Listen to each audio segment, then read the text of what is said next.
और सभी लोगों का हमारे चैनल द एग्जाम गाइड पर सभी लोगों का स्वागत है।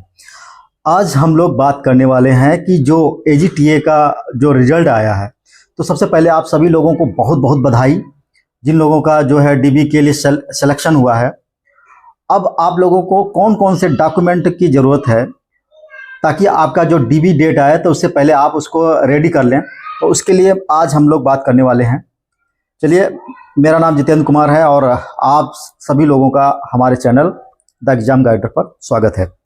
तो सबसे पहले इस आपने जो फॉर्म फिलअप किया था उससे पहले उसमें साफ साफ ये लिखा गया था कि जो है अगर आपने जो उसकी अंतिम तारीख है, जो फॉर्म भरने की जो अंतिम तारीख है, उससे पहले आपके पास जो है हाई स्कूल की मार्कशीट होनी चाहिए, इंटर की मार्कशीट और सर्टिफिकेट होना चाहिए, ग्रेजुएशन की मतलब मार्कशीट होनी चाहिए और उसके साथ उसका डिग्री होना चाहिए और उसके साथ में आपके पास कास्ट सर्टिफिकेट होना चाहिए, डोमिसाइल सर्टिफिकेट होना चाहिए, ईडब्ल्यूएस है तो ईडब्ल्यूएस सर्टिफिकेट होना चाहिए और बाकी हाँ इतनी चीज़ें आपके पास उस समय अवेलेबल होनी चाहिए थी, तभी आप फॉर्म फिल कर सकते थे। तो अब आपके पास ये डॉक्यूमेंट वेरिफिकेशन के समय आपको ये सारे डॉक्यूमेंट आपको दिखाने होंगे। तो इसके लिए सबसे पहले अगर आपके पास हाई स्कूल का मार्कशीट खो गई है, किसी किसी की खो गई या किसी किसी के मतलब फट गई है या कुछ भी है, तो उसको दोबारा से भी इशू करवा सकते हैं, तो वो आप इशू करवा लीजिए। या आप और इसके सर्टिफिकेट इनकी जो कम से कम तीन फोटोकॉपी करवा के सबकी रखनी है, ठीक है। उसके बाद इंटर की मार्कशीट, ठीक है, और उसका सर्टिफिकेट उसकी भी 3 फोटोकॉपी। उसके बाद ग्रेजुएशन की मार्कशीट, चारों साल की जो 8 सेमेस्टर जो मार्कशीट होंगी उनको अलग अलग जो है सबकी फोटोकॉपी कम से कम 3 फोटोकॉपी सबको करा के रख लेना है आपके पास, ठीक है। उसके बाद आपको ग्रेजुएशन की डिग्री चाहिए। आप मतलब ग्रेजुएशन की मेरी राय यही है कि आप लोग ग्रेजुएशन की डिग्री जो है निकलवा लीजिए, ठीक है। और अगर नहीं हो पाता है तो आप वहाँ पर प्रोविजनल भी डिग्री लगा सकते हैं, जो बाद में आपका जब रिजल्ट आएगा उसके बाद आपको उसकी ज़रूरत पड़ेगी, तब आपको लिखवा लिया जाएगा और लिखित में उसके बाद आप उसको लगा सकते हैं, ठीक है। उसके बाद कास्ट सर्टिफिकेट, ठीक है। फिर ईडब्ल्यूएस मतलब कास्ट सर्टिफिकेट, अगर आप लोग जो है कैटेगरी से आते हैं तो कास्ट सर्टिफिकेट अपना जो है, और वो भी कास्ट सर्टिफिकेट कौन सा, जब आपने फॉर्म फिलअप किया था उस समय, और उस समय आपने जो है कास्ट सर्टिफिकेट लगाया होगा, और उस कास्ट सर्टिफिकेट का जो है आप रिन्यू करवा लीजिए। सबसे बढ़िया, मैंने जो है रिन्यू करवाया था और रिन्यू करवा के उसके बाद मैंने जो है डॉक्यूमेंट वेरिफिकेशन के समय उसको लेकर गया था। तो आप भी जो है रिन्यू करवा लीजिए, और रिन्यू हो जाता है तहसील में चले जाएंगे, एक एप्लीकेशन देंगे, उसके साथ वो दे देंगे, उसके बाद रिन्यू हो जाता है, ठीक है, कास्ट सर्टिफिकेट। और उसके साथ में अगर आप ईडब्ल्यूएस कोटे के अंतर्गत हैं तो आप जो है ईडब्ल्यूएस सर्टिफिकेट, वो भी 3 साल मतलब 3 साल से अधिक पुराना नहीं होना चाहिए, ठीक है। आपने जो फॉर्म फिलअप के समय उसको जो लगाया था वही वाला आपके पास होना चाहिए, ठीक है। उसके बाद में डोमिसाइल सर्टिफिकेट, आपके पास डोमिसाइल सर्टिफिकेट होना अनिवार्य है, क्योंकि इससे जब तक आप डोमिसाइल सर्टिफिकेट नहीं लगाते हैं तब तक ये नहीं पता चलता है कि आप यूपी के निवासी हैं। और यूपी के और अगर आपको आरक्षण का लाभ लेना है तो यूपी का मतलब यूपी के जो डोमिसाइल सर्टिफिकेट है उसको लगाना पड़ेगा, ठीक है। उसके बाद आधार कार्ड, ठीक है, आधार कार्ड। उसके बाद कैरेक्टर सर्टिफिकेट। वैसे कैरेक्टर सर्टिफिकेट अभी इस समय नहीं ज़रूरत होती है, लेकिन हाँ जब आप ज्वाइनिंग करेंगे तो उस समय आपको कैरेक्टर सर्टिफिकेट देना पड़ता है, ठीक है। तो इसलिए कैरेक्टर सर्टिफिकेट आप बनवा के रख लीजिए। 2 कैरेक्टर सर्टिफिकेट आप बनवाइए। एक तो आप अपने जहाँ से जो डिग्री आपने जहाँ से ली है, ठीक है, उस कॉलेज से एक कैरेक्टर सर्टिफिकेट बनवा लीजिए। और दूसरा कैरेक्टर सर्टिफिकेट आप जो है जो सीएमओ ऑफिस होता है वहाँ से एक इशू करवा लीजिए। 2 आपको जो कैरेक्टर सर्टिफिकेट बनवा के रख लेना चाहिए, ठीक है। उसके बाद आपको 8 फोटो, कम से कम 8 से 10 फोटो जो है आपके पास होने चाहिए, वो भी जो उस समय फॉर्म आपने फिलअप किया था वो वाली फोटो। अगर नहीं है तो कोई दिक्कत नहीं है, इशू नहीं होता है। सारे काम, अगर कोई भी डॉक्यूमेंट आपके पास नहीं है तो घबराने की बात नहीं है। सारा मतलब वहाँ पर एक लेटर लिखवा लेते हैं, सारे डॉक्यूमेंट मतलब जो आपके पास डॉक्यूमेंट नहीं है वो डॉक्यूमेंट बाद में आप देंगे जब आपका रिजल्ट आएगा।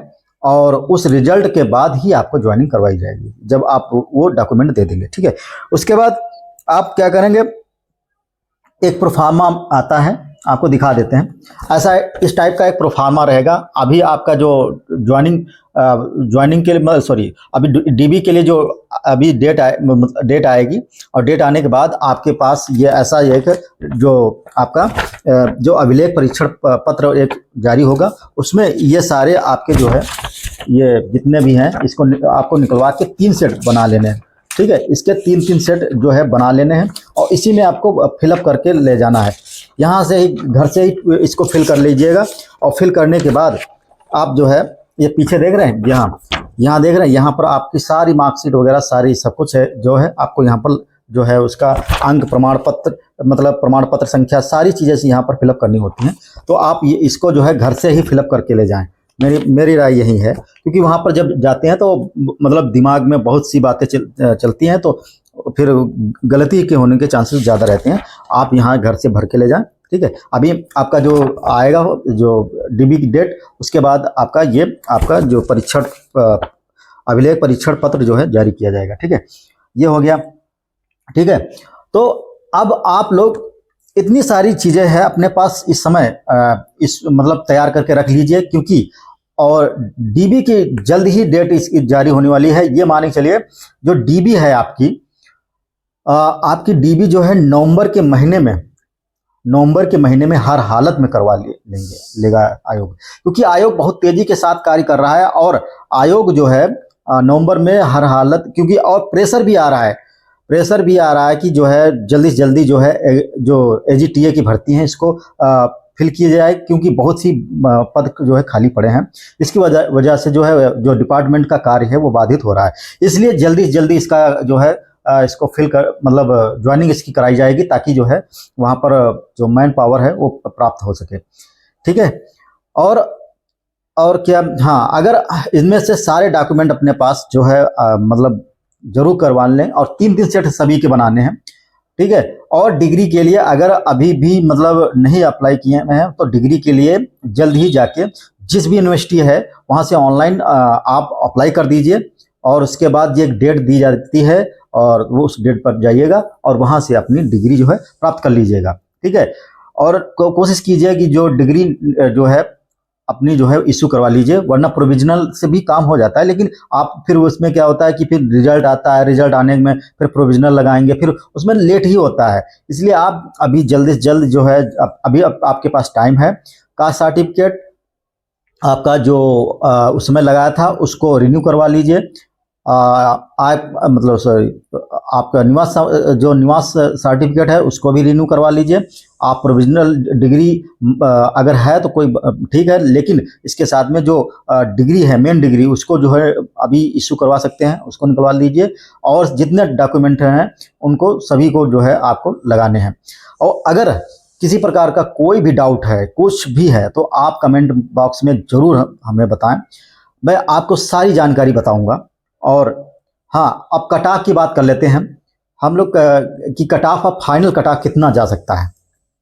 तो देखिए, आपको सब लोगों को पता है, लगभग सबकी कट ऑफ सेम है, एक 28 पॉइंट समथिंग।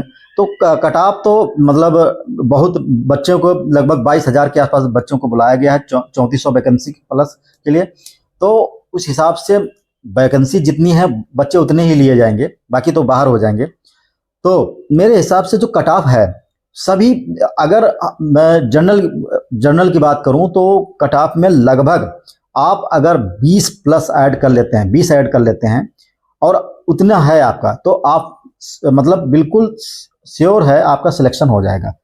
ठीक है, और जो कैटेगरी वाले हैं वो कम से कम 15 के आसपास ऐड करके ही चलें, क्योंकि कंपटीशन ज़्यादा है और बच्चे ज़्यादा बुलाए गए हैं। इसलिए आप जो है इन चीज़ों को ध्यान में रखें, और आप लोग जो मतलब इसका डीबी है वो अच्छे से करवाएं, बढ़िया से करवाएं। और अगर किसी भी डॉक्यूमेंट अगर कोई खो गया है या कुछ भी कोई दिक्कत हो गई है, तो उसके लिए आप एफिडेविट बनवा के ले जाएं। एफिडेविट मान्य है, और वहाँ पर उसके बाद आप उस जो डॉक्यूमेंट है, जो बाद में जो टाइम मांगेंगे आप, उस टाइम में उसको बनवा के उसके बाद आप उस अपना डॉक्यूमेंट दे देंगे और आपकी ज्वाइनिंग हो जाएगी।